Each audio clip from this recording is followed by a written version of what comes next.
Welcome back, brothers, tourists, and ladies, to another episode of The Chapter House, the Old Glory Club's look into the men and chapters that make up the Old Glory Club. Joining us this evening is the Great Northern Society from the great state of Minnesota, and representing Minnesota is Brent Hall Nationalist, who I will be calling Brent for the rest of the episode. How are you, sir? Excellent. Thank you for having me. Absolutely. Thanks for joining us. And third Marshall coming in to represent. How are you, sir? Fantastic. Thank you. Thank you for joining us. Sibley. Good to be here. Thanks for having us. Awesome. Good to have you. And finally, Mike. How are you? All right. Can Mike hear us? That's all right. We'll deal with that in some way. All right. So Minneapolis, Minnesota, which has Minneapolis, which recently has been in the news quite a bit for a number of reasons, going back over the last year and a half. Not just because your governor is a lol cow, but also because of what's been going on with the ICE raids. Now, are any of you in and around Minneapolis? Yeah, I take the mantle as the resident gay lib of the chapter. I am in the city. Unlike my Nice. chud brethren, my suburb chud brethren. So did you attend the funerals of the big fat lady and the really Jewy looking guy? I stayed away. Oh, well, you were too overcome with grief. Yeah, I understand. So our good friend Andrew Isker has, I don't remember whose show he was on. It was either Pete or Jay Burden, where he was going on about how Minneapolis has just completely changed, in the last decade alone. What's Minneapolis like now? Is it the war-torn hellhole that we all believe it to be? I will do the big brain take of both sides are wrong. If you talk to your typical Minneapolitan, nothing has changed, and simultaneously it's better than ever. That is, of course, ridiculous, just statistically. We've had tremendous changes in the urban landscape. I mean, sort of petty crime being the most obvious. At the same time, I live here with my wife and 2 children and manage to enjoy life. I have not been placed under Sharia law. I'm a fairly out and out right-wing guy. I don't hide it particularly well and manage to get by. All right, that's interesting. So, there are certain places in the country where the divisions are pretty stark between the political factions, and they make themselves known in things like bars and certain street corners. But you're saying Minneapolis hasn't really not really a thing. I suppose the leftist culture is so dominant that there's not really a public place that I would fly the flag, so to speak. But in private or social settings, you can express a dissident opinion. I think it's sort of the Nordic politeness that most people are not confrontational. A lot of this culture lives online. The in-person interactions remain quite reasonable. They remain Minnesota nice. Yes. Okay, yeah. I mean that kind of makes sense. A lot of, and I mean, there's a great degree of self-sorting, right? I'm not hanging out with the purple hairs. Yeah, that makes sense. I mean, the politicos and the people who are really crazy about it tend to, as you say, self-segregate and hang out online, where your brain slowly rots away. But I'm glad you're here with us, dear listener, that we could be the ones to rot your brain. We're balkanized too, neighborhood yeah. by neighborhood. Exactly, in the spirit of friendship and brotherhood. So obviously, the Great Northern Society, you guys are pretty far north as far as the country goes, though I don't believe you are the farthest north state. We don't count Alaska, not until they actually join the organization. But you're pretty darn close. We are the northernmost, except for Alaska, because of the goofy little point at the very top of our state. If you look on a map, the little wedge that pops up. Yeah, I'm looking at the map right now. You guys have a horn.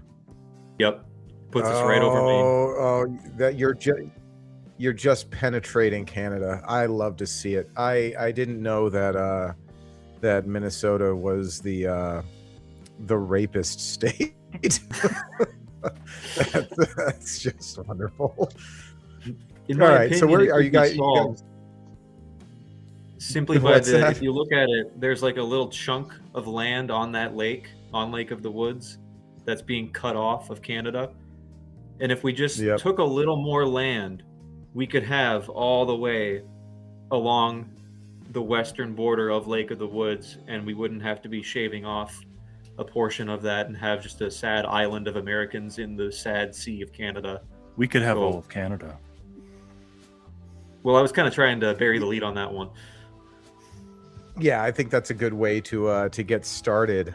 Take it chunk by chunk. I mean, do those people have to do they have to take a ferry in, or do they have to show their passport twice in 15 minutes?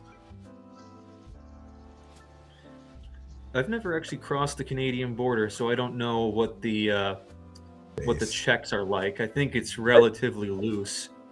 I believe it was a problem during COVID because the Canadians were, even more nuts than we were in Minnesota. I believe unvaccinated members of the Northwest Angle really had a problem.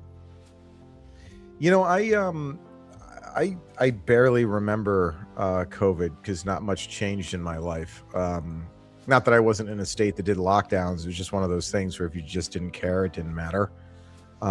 What did Minnesota experience during those years?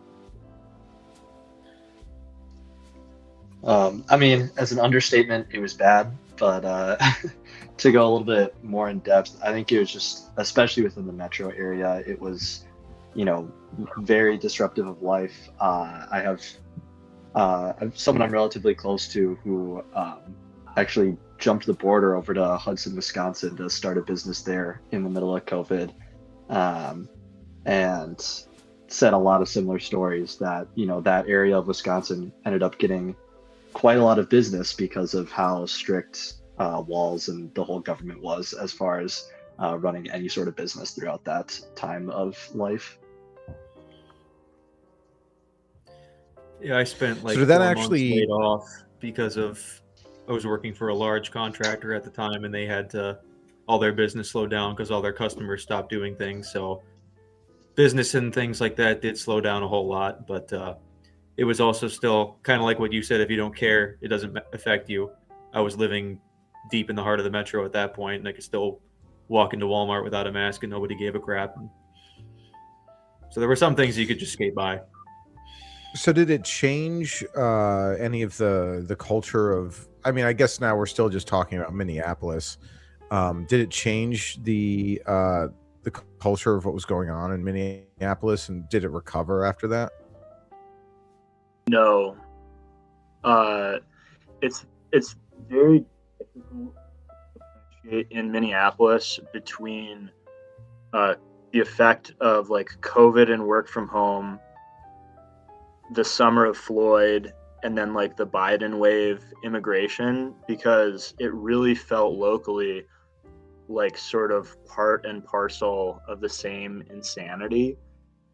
And in many ways, it felt like we went home and then woke up in a new world in 2022. A much browner, a much more violent, much less safe a much less like trusting and open world in the Twin Cities. So again, we're talking about Minneapolis, but is this something for those that are outside of Minneapolis? Did this have an effect like on the state at large? Was this something that you could start feeling like on the periphery? I know that it's not. I'm sure Minneapolis isn't the only population center in Minnesota. Well, as someone who lives in the suburbs, I would say that I felt some of my compatriot here did, but for me, it was more relegated to like office environments. You know, you ran into the office. Well, it's not even the office lib because most of them are probably libs, but you know, they were all saying things like the new normal. Like I remember I had an HR lady who just kept repeating that to the point where it was kind of creepy for me. And day-to-day life, you know, there was the whole 6 feet thing for a while there. I lost track. I only go out for a few things, right? But people started acting a bit different. Part of our state is you never know who's really on the same page because there is kind of like a liberal dominance in the general social environment, especially in like ring suburbs, is what I can speak for.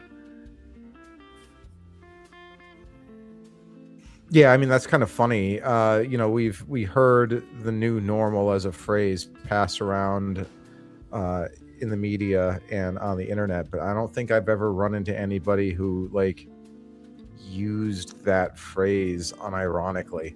I'm glad they exist though. Otherwise, it'd just be one of those weird simulacra things. I guess good for the. I imagine she was probably like Gen X. It was hard to tell with her. She might have been later Gen X, early Boomer, but you know, it's no surprise that it was the HR lady, especially in this kind of liberal environment, you know. And that's something I would even elaborate on. Like, it is, you know, I've been to red states before, lived in one for a while. There definitely is more of like a dominance of liberal people in the workplace, I would say. So in some red states, it might be where you can speak your mind about things, but in Minnesota, you're never really sure, right? You might have liberal coworkers who are saying whatever they want, really, but you can't do the same. So that's... Yeah, I mean that's like the general culture of the United States for the last like 15 years. But true. Why don't you guys give us a little rundown on like what's going on in Minnesota? You know, as the eternal East Coaster, I was going to say eternal Yankee, but I think you guys are technically Yankees too. I don't really know about Minnesota. I know that it was extremely white and a very nice place to be for quite some time, but it looks pretty heavily forested. You know, like you guys have a lot of hunting out there. What is, besides Minnesota nice, what is the culture of Minnesota?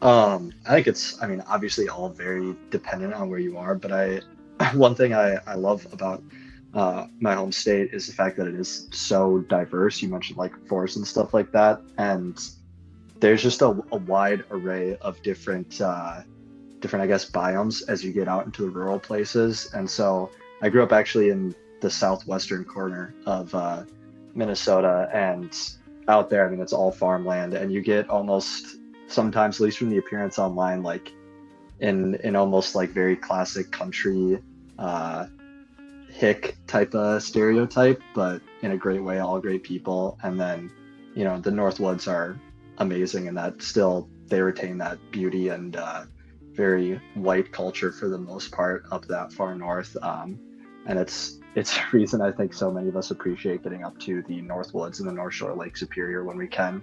It really does feel kind of like a slice of what this state used to be like, more all over. So is this one of those things where like everybody who has history in the state, they have a cabin like up north that they retreat to, like say in the heat of the summer or something like that? I wish. Anybody is anybody. Ouch. Well, I so don't, I I'm guess teasing. are there some of the people on here are not Minnesota natives, but are most of the people in the chapter Minnesota natives? Yes. I'm All right, a that's interesting. long-term resident adoptive son, but I married a native. Oh, okay. It's the first time I'm hearing this. You came in. We'll in the discuss back later. door. I mean, this is actually kind of this question seems a little silly, but something I've noticed doing the show for a little while is that a lot of the people, at least who come on to represent the state that they started a chapter in, aren't natives. They came from somewhere else, which I suppose kind of makes sense. You know, people generally, the OGC is 3.5 years old now. You're not going to hear about us unless you're online for the most part. So, you know, our generation, I imagine most people here, millennials or Zoomers, are going to be a little more transient than the older generations. But are you guys all concentrated around Minneapolis? Is that where, like, if people from Minnesota are here, they are listening that aren't in the club, they want to join the Great Northern Society, are they in, or is it mostly around Minneapolis? We've got a pretty decent spread around the area. So if you drew a circle, basically the farthest two members would probably be about 2.5 hours from each other. But we're able to meet at central points where nobody has to drive much more than an hour. So we got one cluster kind of in the city, in the metro of the city, and then a few of us scattered around a little more in the rural areas. Okay, so you're all generally pretty close together. I guess, you know, I'm always looking at the map of whatever state it is that I'm talking about, and it doesn't seem like Minnesota has many major population centers outside of Minneapolis. I don't know if you'd consider like Rochester or Marshall to be like a city. Are there a lot of people in those cities? Yeah, Rochester's like Duluth is 130,000. Duluth is like 80,000 up on the point of Lake Superior. I think Mankato's like 80. So those are kind of the next biggest ones. So Rochester's Yeah. probably the runner-up to the Twin Cities. So the Mayo Clinic is sort of the anchor of Rochester, and then Duluth is a formerly industrial city that's now sort of like a tourist Northwoods sort of summer tourism city. But I think a lot of people would consider Duluth to be sort of the third city in Minnesota. Okay, interesting. So you say it's a lot of tourism. Does that mean it's a lot of boomers and foreigners? No, it's also I lived for a year in that city. It's also a college town. There's the University of Minnesota Duluth, and then there's a lot of people who are going up to the North Woods. So from there, they can go to Grand Marais, which is a very beautiful city on the north shore of Lake Superior. If they're traveling on up, yeah, they can go to Grand Marais and then travel further. But Duluth itself, pretty sure it was like early 1900s, like 1901, 1904, something like that. It was actually one of the richest cities in the world. I'm pretty sure it was due to iron mining up there. And shipping, it's only tourism. It retains a real shipping industry because of our inland waterways through the Great Lakes. Yeah, I suppose that's a good jumping off point. If you guys could get into the history of Minnesota a little bit, let us know, why people would move there in the past, what made it kind of relevant as a state. Yeah. Real quick, actually, just staying, I mean, tangentially, like it is historical, but also staying on that Duluth point really quick to your point. At one point, you are correct that it was, it's like one of the largest shipping hubs in the entire nation, at one point only behind New York. And it also only came into being through a bit of conflict with Wisconsin, not entirely armed, but there was quite a bit of debate and back and forth about if the citizens of Duluth could build the canal into what is now their harbor. And for a long time, it just kind of wasn't resolved. And then the local legend is they just kind of ended up going out and doing it, and it ended up taking almost all of that shipping away from Wisconsin, which is why, still to this day, Superior on the Wisconsin side is still pretty big, but it's not near as big and was never near as big of the shipping port that Duluth came to be. I mean, that's interesting. They share the same waterway. Is that due to like how the city was managed, or was that like just a fluke? I believe the Wisconsin side into Superior is too shallow for most large shipping vessels to go in and out of. But I believe the plan was to possibly dredge it. I can't remember all of the facts around that story, but I do know that there was quite a bit of back and forth with the national level of, who would get some funding to kind of straighten that out and make it a good port. This makes sense. So God kind of favors Minnesota over Wisconsin. You guys are going to have to have some words with the sons of Wisconsin, because I don't think they'd quite agree, but I'm looking forward to that conversation. We will be diplomatic when we begin to press our territorial claims. That's good. That's all that we can really ask of brothers. You treat each other well and tactfully. When, I mean, we just recently had this spat between Iowa and Nebraska. I don't know if you guys checked out the episode, but Omaha in Nebraska borders this place called Council Bluffs in Iowa, and neither state wants them. So it's kind of an argument over who is going to take over, that area when we win. But so I know I just mentioned the history of it, but no one's really chomping at the bit on this one, which is fine. But shifting gears a little bit. So the guys when I had the guys in upstate New York on, they painted a picture of the state that was so amazingly bleak that I think it was the single most bleak episode that we've ever had, and it really stood out to me why the guys in upstate New York would want to come together and kind of join in on something where they didn't have to rely on I don't know how you'd say just kind of local chance to find their friend group, or to find a group of guys to get things done with. But what about Minnesota? Have you guys witnessed that made you feel that starting this chapter was the way to go? I, for one, think that there's kind of two directions of this, in that obviously we have earned nationwide a reputation as a very progressive, very far left state, because we are governed in a very extremely liberal way. But I also see Minnesota as probably the blue state with the most hope out of any of the states that you would consider to be a solid blue Democrat stronghold. It seems to me that just politically, culturally, Minnesota is probably the one with the most hope to be a civilized place fit for human life again. And if you look at election results, you can see that it's often exceedingly close. Like, I know, whatever you think about Donald Trump, in 2016 he only lost by 1.5%. Like, that's kind of, seeing results like that, it's not exactly fair to compare Minnesota to, say, California or New York or even Illinois. Is like the political fights, the political teams are not as unevenly matched as in those extreme strongholds. And then just culturally,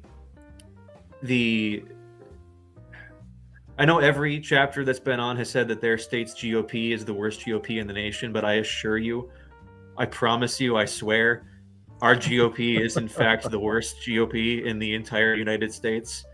I mean, I don't know. We just saw what happened in Virginia, but I guess Walls isn't much better. Could you elaborate a little bit on that? Well, for instance, in the area of the state where I live, it's the 7th congressional district in Minnesota. which is like half of the state. It's basically the western half of the state, but it's the most right-wing, the most red voting, for whatever that's worth, district in the state. And our congressional district level GOP just has been having like a 3-year-long internal back and forth coup where nobody can agree of who's in charge. And there are currently 2 competing committees claiming to govern the 7th district Republicans in Minnesota. And each one is saying, I'm the real one. No, I'm the real one. It's absolutely, it's just completely retarded. It's completely ineffectual. And in an area where you should be able to organize very effectively to motivate, you've got a lot of highly motivated people who are highly concentrated to, maybe they don't all have the ideas that we have, but they at least are, champing at the bit to stick it to Tim Walz and the DFL. You should be able to make hay with that, but our leaders on the so-called Minnesota right wing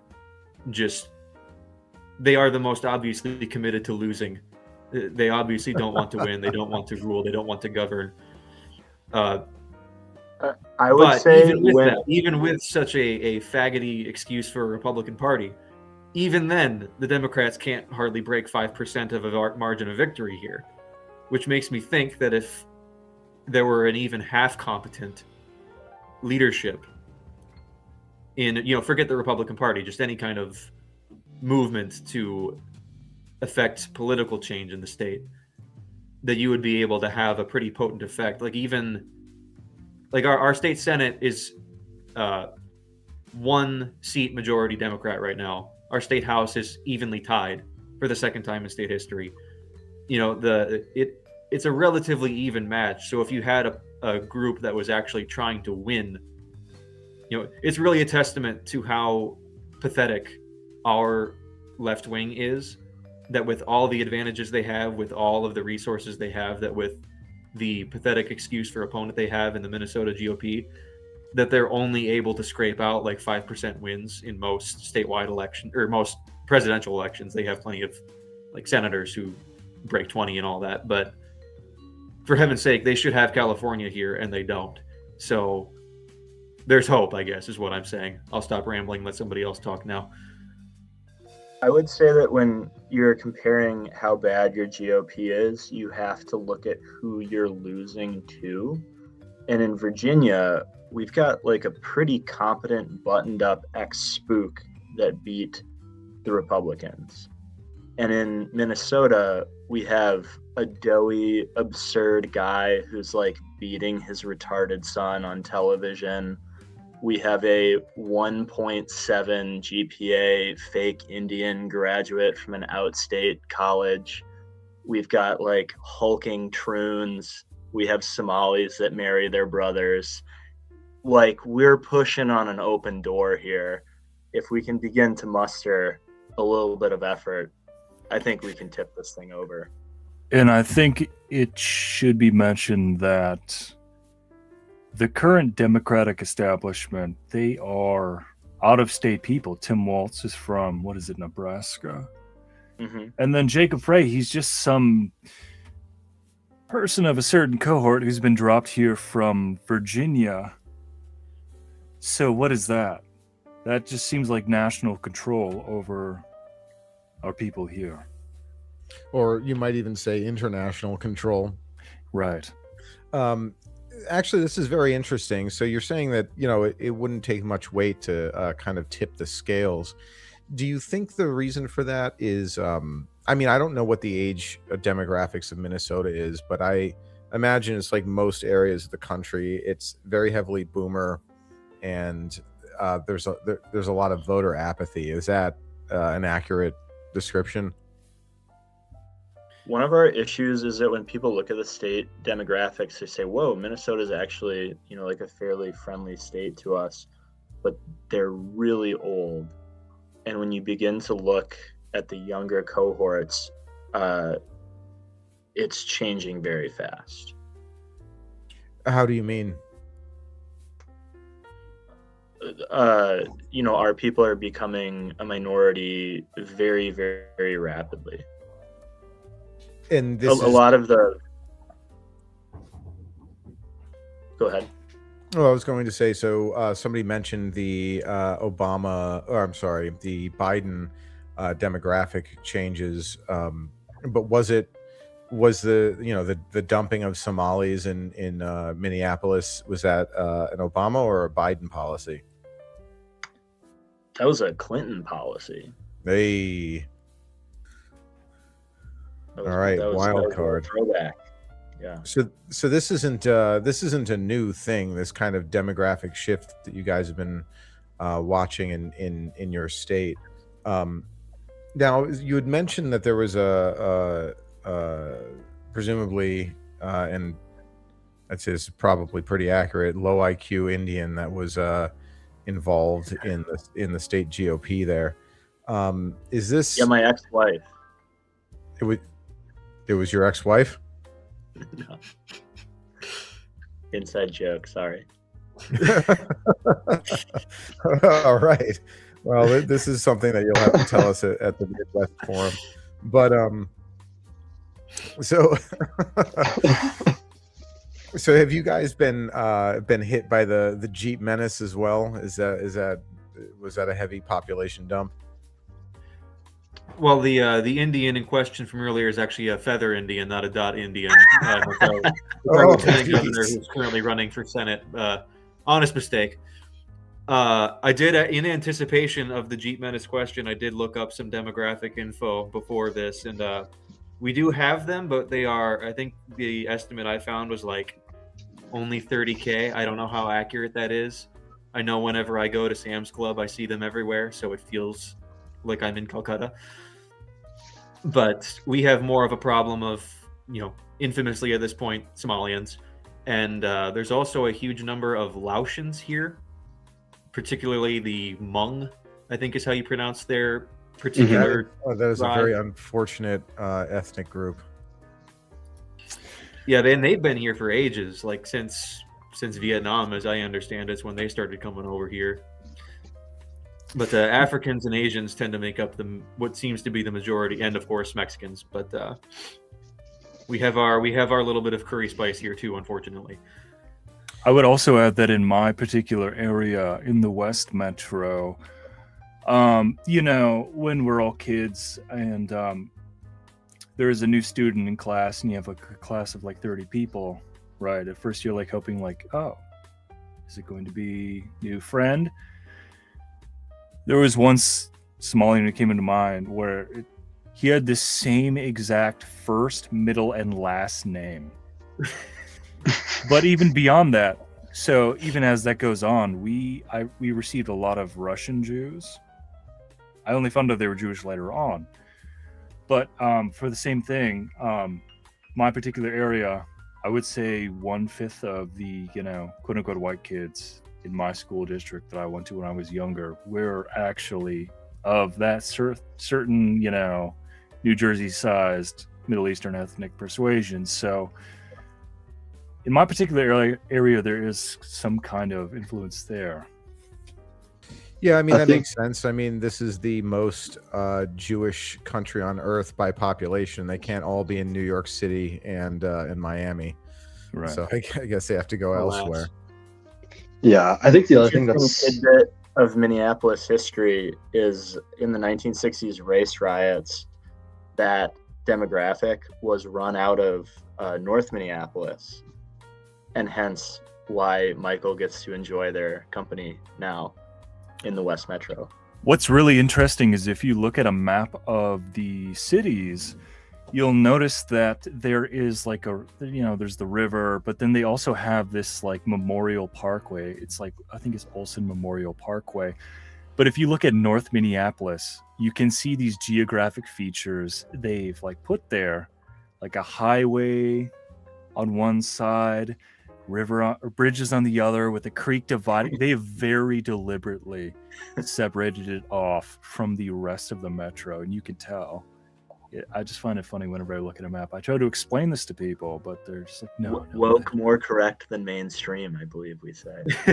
Yes. Yeah, I think Pete Buttigieg called it out correctly, the racist highways. And I grew up. My closest city that I grew up near was Hartford, Connecticut, and they definitely did exactly that. It's the same thing. There's the river, and then the highway is cutting off the ethnic areas. So Butt Geek was right. He was just wrong that it was a bad thing. I think the other hard part about the demographic replacement is that it's so far flung in the state. Like I mentioned previously, I grew up southwestern Minnesota, a lot of small, like rural farming communities. And granted, I'm a little bit younger, a true Gen Zer, but where I went to school, it was just already like, I mean, a class of 30, maybe at most 8 white kids. And I literally went to the school where you could see he brags about it during the VP debate, but Tim Walz talks about, the high school that speaks over 50 different languages in Minnesota, and it's a rural community. So a little bit of a self-dox there probably would be too hard to figure out.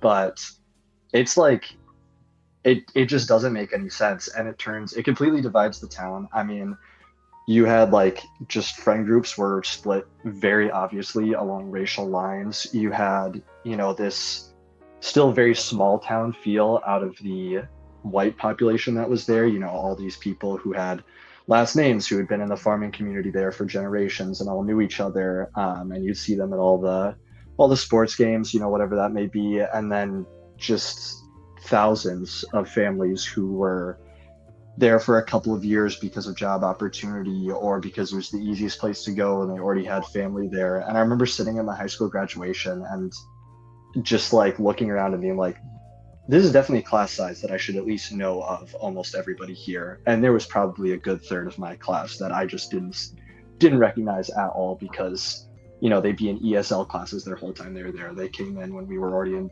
10th grade, let's say, and were in remedial math and English their entire time there. And it's just like, who are you people? Where did you all come from? Yeah, I imagine that's pretty jarring, especially in a rural place, because it's not like they just hopped off the airplane and stuck to the closest area nearby. Mhm. I do have a question for you guys. You are one of our newer chapters. How did you all come together? Did you know each other before this, or was this an effort of getting people who didn't really know each other together? Well, I would say we first centralized by contacting Central OGC. We were just a bunch of disparate individuals in this blue state who, were very interested in the group. And you were the ones who brought us together eventually. I don't know about you other guys. What do you have to say? Yeah, no. Was my experience as well. Was recognizing that through a bunch of different avenues, it was time to sort of put up a flag and find like-minded individuals locally. Which, if you haven't already, I would encourage anyone who's listening to reach out. We need to find our friends. But it was through contacting Central. Central put us in the email thread together, and we got together, had a few meetings, and sort of managed to coalesce a chapter.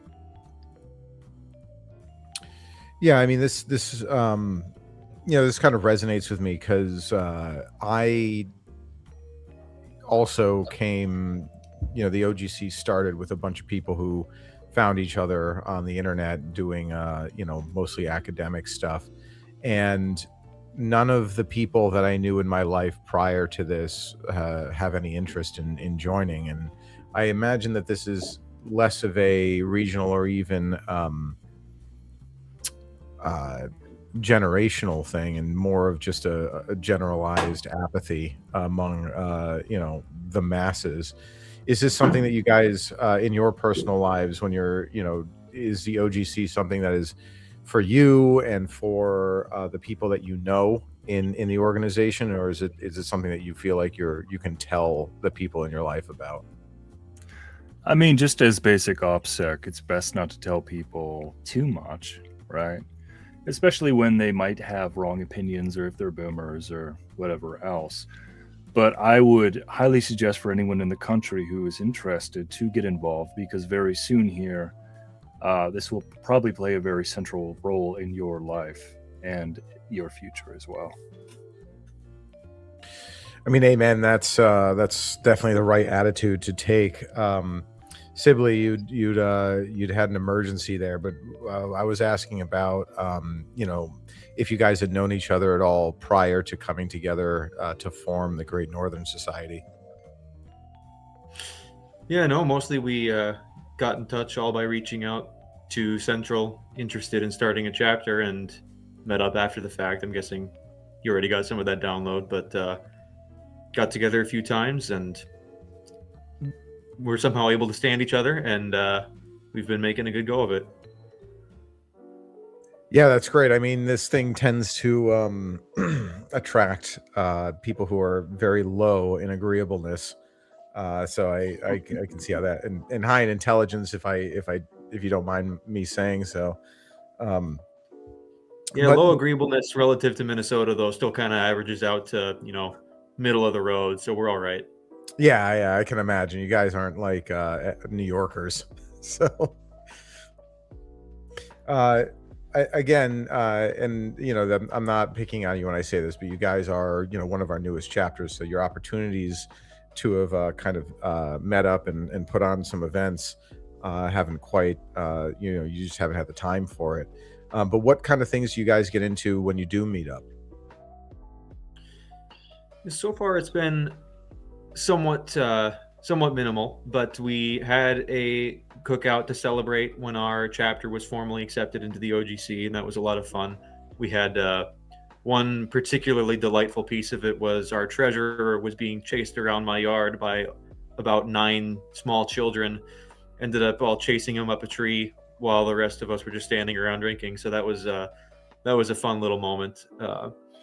And then a couple of our guys who are particularly knowledgeable about the natural heritage of Minnesota, plant life, wildlife, hiking trails, things like that, they put their heads together and organized a little family walk at a nature center in the metro area. So we got a little bit of exercise, pushing a stroller up a dirt path. That was a good time. We're doing a couple of smaller things, trying to get a book club started if we can agree on a book to read. Cough, cough, Mike.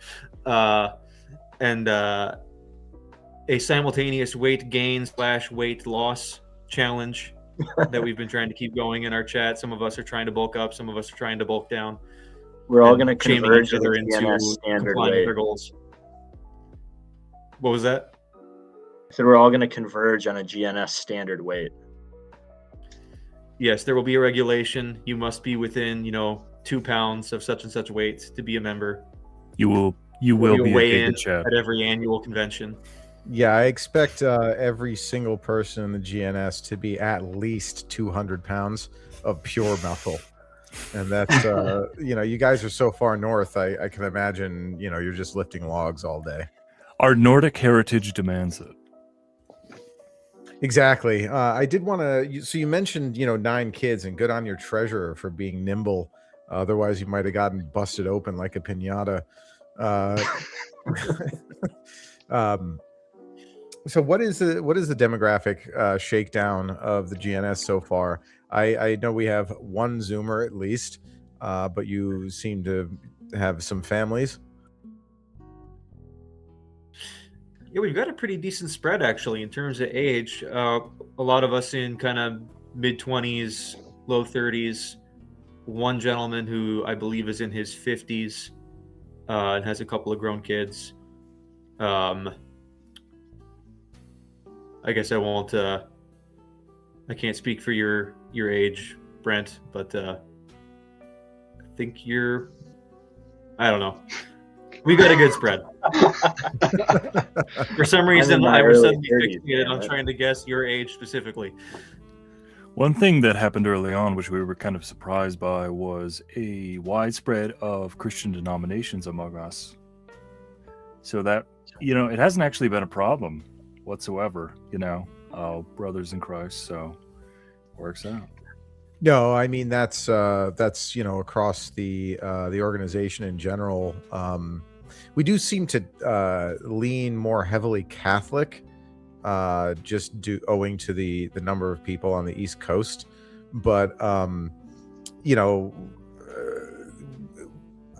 I'm not too proud to say, but we do have some pagans. And you know, if you're watching, sorry, not sorry, but you know, this online, I mean, this interdenominational fighting is purely an online phenomenon of people who aren't actually getting into the real world and getting anything done. And I think that that's a good reminder that you know, we are all brothers in Christ, or at least most of us are, regardless of which flavor of Christian. As long as you're not one of those ones who has a female pastor and flies the pride flag. I don't know what you mean by that. That's all we are up here. We're all, you know, ELCA Lutherans who go to the churches with trannies at the pulpit and take classes on how to resist ICE arrests in our city. Yeah, all right. So you guys must have at least, you guys have 8 people in the chapter. So I'm pretty sure there's only 8 people who ever go to those things. Not exactly bursting down the church doors with an overflow. But no, I mean, that's good to hear. I know we're actually getting a little bit long in the hour, but what is the confessional heritage of Minnesota in general? I mean, you mentioned your Nordic roots. It is kind of mixed from what I've read so far. It's not a topic I can claim great expertise in, but particularly from reading about the life of the man whose name and likeness I'm borrowing, early in Minnesota's history, it was relatively ecumenical. So there was a large Anglican, or I guess Episcopal, presence in here that was responsible for a lot of the missions to the local Indians. There were Catholic missions that ended up becoming rather influential, especially when more Irish started coming in to St. Paul. But even some of the Germans who came in were Catholic, not just Lutheran, but obviously Lutheran became very heavy, especially with the German immigration that makes up so much of Minnesota's heritage. So a rather ecumenical heritage on the whole, obviously still more heavily Protestant in general, but a decent showing of our Catholic friends too. Yeah, I mean, this is another question that's becoming a regular, but is your GOP overflowing with dispies?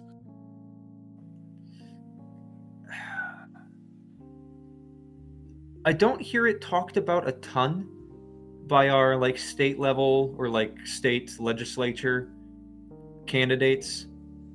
I'm sure a lot of them are, but I don't know, others can correct me if you guys hear more of this, but when I hear Minnesota politics being talked about, I don't hear a ton about Middle Eastern countries one way or the other. Well, I hear more about Palestine than I hear about Israel, I'll put it that way, which I guess they're kind of folded into each other. But I don't hear too much about Israel from the Republicans, I'll put it that way. I think they're largely godless.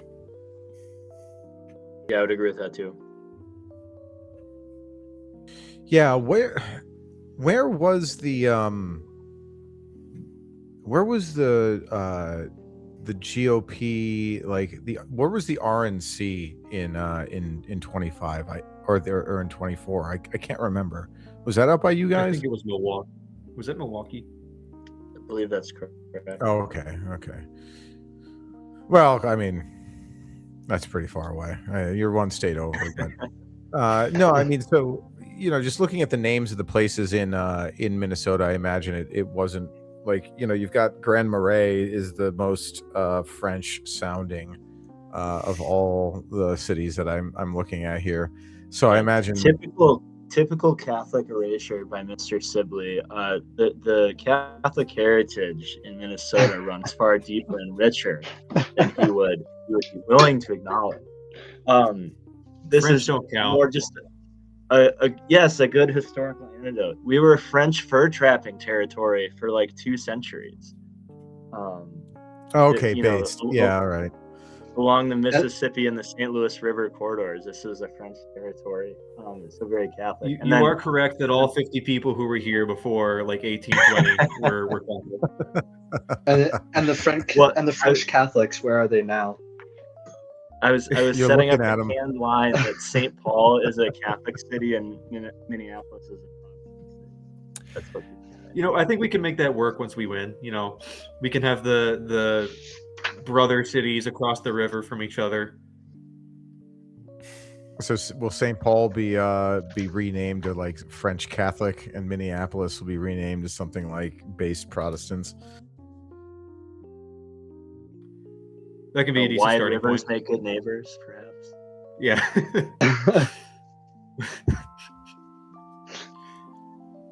Well, all right. I'm glad that we get some chuckle fucking on the confessional heritage here.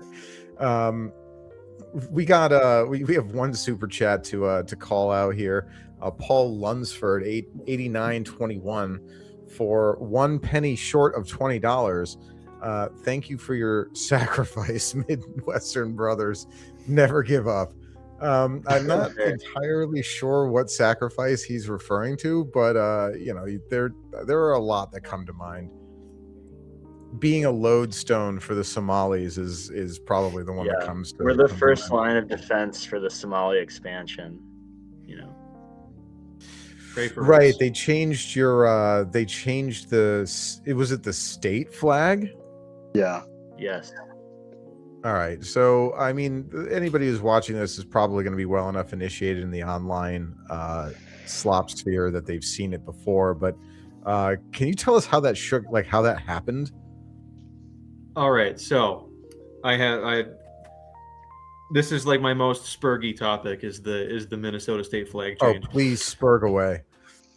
So the new state flag is a Somali flag. Excuse me, Somalian. That's how Americans pronounce it. The whole idea that the new flag is a Somalian flag, in my opinion, is at least 50% boomer slop, and it completely covers over what the actual problem is with the change, because they didn't just change the state flag; they changed the Great Seal of the state of Minnesota too. Your state doesn't just have a flag, it has a state seal, although for like half of our states, they're the same thing. It's just the state seal on usually a blue banner. And that's what ours was. It was the state seal on a blue banner was our state flag, and the seal depicts a white farmer tilling the ground beside the river with an Indian warrior riding off into the sunset on a horse. It's a nice picture. It's actually kind of beautiful, and it does nicely depict the I guess official, unofficial Latin motto of the state of Minnesota that Brent Hull nationalist informed me of. That is civilitas successit barbarum, civilization succeeds barbarism, which is the story of Minnesota, and that is something that the liberals in Minnesota deeply hate. They are deeply ashamed of it. They are incredibly embarrassed of the state's heritage and of America's heritage of white Christian men finding and conquering a giant, beautiful continent and turning it into a new, wholesome, delightful, beautiful civilization instead of this vast, not wasteland, but not, something else. We took what we found, barbarism, and turned it into civilization. That's the story of Minnesota. That's the story of America.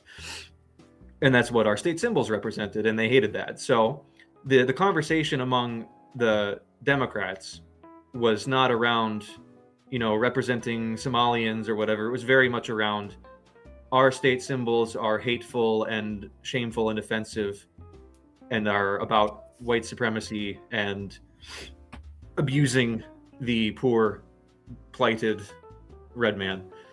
There's literally a conversation that you can watch of the commission that the state put together to select the new designs, because they passed a bill when the Democrats had a trifecta in state government to change the flag, and they had appointed a commission of like 12 people to decide what the new emblems were going to be. No vote, no input from the citizens, except to just have a sort of a survey that you could vote on. But they didn't. Oh no, you couldn't even vote. You just got to see them. But anyway, there on the new proposed state seal, it still had the date 1858, the date that Minnesota became a state. And one of the Indian representatives on the council said specifically that including the date 1858 was hurtful and so shouldn't be included on the new state seal. So it is the story of the Minnesota flag change, the story of white erasure. It is the story of despicable self-hatred for Minnesota's heritage as a Christian state, as a civilized state, as an American state. It was a hate crime on America itself. And the fact that it happens to look like kind of like the Somalian flag, I mean, I guess there's a star and it's on a blue banner, but then there's a certain Bonnie blue flag that bears a single star that we all have some affection for that looks a lot more like the Somalian flag. So I'm willing to overlook that. It's to have the actual conversation about erasing a beautiful symbol of Minnesota's heritage. And even the practical problems with the flag that existed, in that it's a very detailed design that's kind of hard to tell what it is if it's up high waving on a flagpole, has conveniently been done away with by the fact that now everybody in the state knows exactly what's on it, because we've been talking about it for the past 3 years and looking at it on our computer screens while we've been arguing online about the flag change. So while once upon a time I might have been okay with changing the state flag to a good design that was actually wholesome and represented our state's heritage while keeping the state seal, now, fly the old flag. Let's make it the official state flag again, and all those problems have conveniently been solved by our enemies. So I'll stop there. Yeah, I'll very quickly jump in off of that as far as the erasure goes and tie in Brent's point as well. One thing that you'll notice on the old state seal, and then of course, obviously, as Sibley pointed out, the old state flag, is we are the only state in the Union that has a French state motto as our official state motto, and it was Le Toit du Nord. And while they did not get rid of that as our state motto, it's no longer on the flag, very obviously, but they also replaced it on the new state seal with some Indian words that I don't think anybody quite knows what they mean. And it's just, to finish on Sibley's point, just further erasure of what our heritage is and what it actually means to be Minnesotan. Yeah, I mean, that's far more sinister than I had initially, believed, that it is primarily anti-white rather than being pro-Somali, which is sinister in its own right. But I think that, like you said, Sibley, that the enemy has provided you guys with a symbol of the resistance, and the symbol of the resistance for Minnesotans is simply the original state flag. Yeah, if you get outside of Minneapolis and St. Paul proper, you will see a lot, especially if you get out of the inner circle metro suburbs. There's classic state flags flying everywhere. It's quite delightful. And quite a number of them still have their crease lines on them from being taken out of the bag. It is definitely being yeah, that's a bit of a faux pas, but it does mean that this is a change, that it is an act of rebellion against Tim Walz and the DFL and the gay race commies that currently run Minnesota. Yeah, real quick, what is the DFL? Oh, sorry. That's so Minnesota has a little bit of a weird political history in that our Democrat Party is actually the Democrat Farmer Labor Party. I'm currently reading a book on the progressive era in Minnesota, but basically there was the Democrat Party that was floundering. There was the Farmer Labor Party that made a good showing of itself as a third party and won some seats. But the Republicans were kicking their butts for a long time until they eventually merged. And as of now, it's largely Labor Party. Yeah, I would say as of now, is for actual political difference from the overall national Democratic Party, there's not really any. It's just sort of a nod to tradition for maybe the boomers who still care about it. It does do a somewhat still of a job of capturing, though, some of the Arrowhead, the section of the state that's directly north of Lake Superior. A big part of that was the labor part of the DFL with a lot of the Iron Range guys. And I think going back to Sibley's point earlier of like a lot of hope on the horizon for Minnesota, I think for a long time, a lot of those, farmer labor guys were being captured by that party. And much as you're seeing a shift across the U.S. on union guys swinging hard red, I think that is, still to fully be seen in Minnesota. All right. Well, I appreciate that insight into the hope that Minnesota still has. I'm glad that you guys are doing better than New York, for sure. But that hour has passed us by, and we're going to end on the same note that everyone ends on. What is a piece of solicited advice that you would give your brothers in arms here in the Old Glory Club? I guess one thing I would say is don't wait to start doing the fraternity stuff. I think, especially me personally, have gotten distracted with some of the procedural stuff, like trying to get the chapter application paperwork sorted out and trying to get bylaws ratified and all those things. And it's somewhat distracted from starting to just do the fraternal things together. And until a couple of guys were starting to just start doing those things unprompted, it was hard to realize that, oh, we can just do the cool stuff together. And anybody who has a cool idea can just say, hey, we're doing this day. Everyone join who can. So I would do the procedural stuff. You got to get that stuff done. But don't wait to do the fraternity stuff until that's all out of the way. Brent? If you're a guy listening, if you're a guy who's curious, just message Central, or if you can identify a chapter near you, give them a message. Very good chance that they're cool guys who have interesting things going on in their life. Move this offline, get to know people, get together, get your families to know each other, spend time together. That's what's important. Amen. Marshall, what you got for us? Yeah, I think I'll be very unoriginal and kind of echo both those points. But there's been, a lot of conversation in our chapter group chat recently of just, like we've mentioned, personal goals and also what's going on in our lives. And I think that's been really beneficial for engagement of members, of any of our members as well, just because, getting to see a kind of glimpse into someone else's life who's going through, the same political thought as you, it really strengthens the bonds quite a bit to know it's not just, a bunch of random profiles online with names and faces you don't know. It's people who are in your life and actively participating in it. Yeah, it's a great ascent. And Mike, send us home.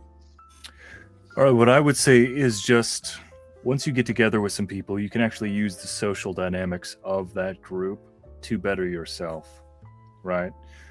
When you're alone and without people you can speak honestly with, things are a bit hard. But once there is actually that in-group dynamic among brothers, you can accomplish more than you thought you'd be able to on your own.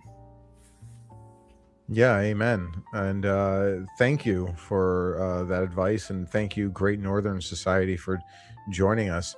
I'm going to have to, eventually get to everywhere in this country, since I've spoken to everybody from these places in this country. And Minnesota, especially upstate, I don't know what you guys call it, North Country, the North Woods. Yeah, North Woods, North Shore, if you're talking near the lake specifically. Yeah, that's a place I think I'm going to have to visit. So thank you guys for giving us a look into what's going on up there. We'll see you back here in a couple of months to do this whole rigmarole once again. Be sure to join us next week for the Founders Garden chapter from the Upper Peninsula of Michigan, who very well may have to fight for their right to remain Michiganers if the Sons of Wisconsin have anything to say about that.